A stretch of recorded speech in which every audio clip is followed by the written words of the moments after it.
Hi, my name is Sally Bradley. I'm a package manager for Thornbridge on the HS2 Longway Common Station. We are currently standing on what was an old cargo shed for trains and maintenance facility. So we've had to work under some very industrial ground. We've also underneath us, we have a 20-metre deep station box, which we currently can see the slab down here. We're now building on top of. In terms of geotechnically, the ground, we have pretty good London clay in the lower layers, but yes, we had to go through quite a significant amount of made ground. And now we have to obviously keep the loadings down on the station box beneath us.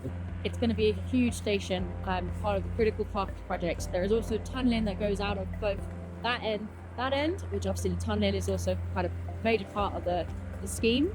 So we've got a station, you've got to have a railway. So the Leca has been very easy to work with. It's obviously very lightweight, comes in big quantities of around 70 cubes per lorry. We can move quite a lot of it in terms of, we have a track dumper which takes the loads up and down this area here. Also, because it's such lightweight, you can put pretty thick layers, unlike normal conventional material. We're doing 700mm layers here, or 770, and then we compact it down to 700.